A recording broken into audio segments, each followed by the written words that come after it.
Здравейте, здравейте, приятели! Днес ще приготвям нещо изключително вкусно и ароматно – шоколадова бананова торта. Мека, сочна и толкова лесна, ще я направим от раз. Хайде да започваме. Първото нещо, което сега в момента сложих в купата, 2 яйца и половин чашка захар. Разбиваме добре, докато се получи една пухкава смес и след това добавям прясното мляко, половин чашка добавям олио. Включвам миксера, съвсем малко още, разбивам, продължавам.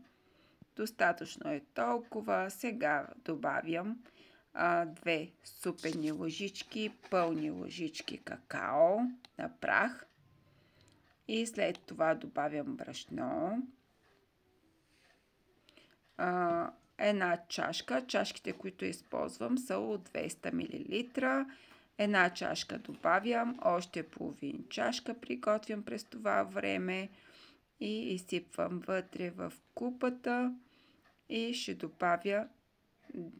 добавя и бакпулвера, едно пакетче и продължавам с разбиването още малко време. Тестото се получи малко по-гъстичко, сега ще добавям и половин чашка още прясно мляко. Значи до момента съм добавила една чашка пълна прясно мляко, 200 мл.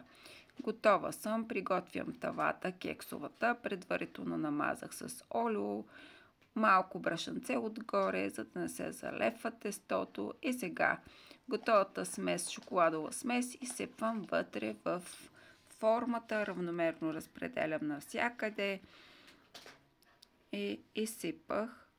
Може с една лъжичка да се разпредели. Разпределям и съм готова.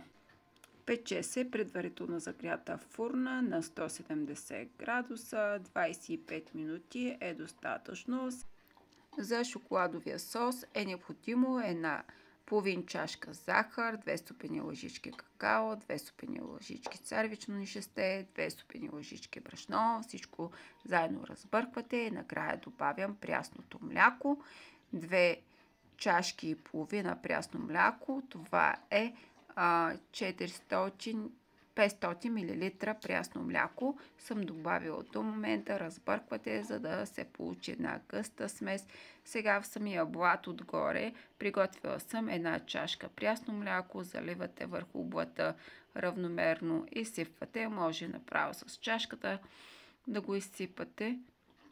Сега в момента ето изсипвам го и съм готова. Приготвих и 2 банана, които ги нарязвам на кръгли форми и след това нарязаните банани нареждам върху готовия блат. Изсипете горещия сос върху бананите, които предварително нарязах, и шоколадовия сос равномерно разпределете и след като оформите, сега вече ще украсим с бадеми. Може и с нещо друго, може да украсите с шамфас, така ще украся и по този начин. Ето, съвсем леко украсявам и с шамфастък. И почти съм готова.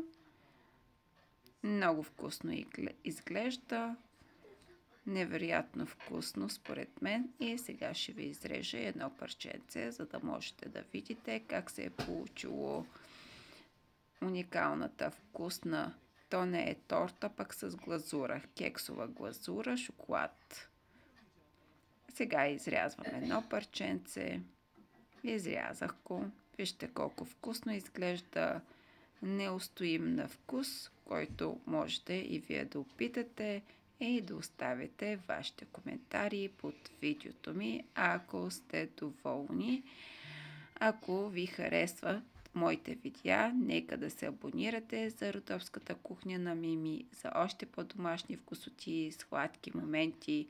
Можете винаги да получавате известия, след като кача в канала ми. Това е от мен, приятели. Сега ще опитам и аз колко е вкусно. Наистина е много вкусно. Направо се разтопява в устата. Непременно ви опитайте, ще очаквам и вашите отзиви и коментари. Обичам ви всички, останете в моя канал. А ако не можете да оставите коментар под видеото, можете да си оставите вашите емоджита, сърчица, каквото вие бихте предпочели, това от мен.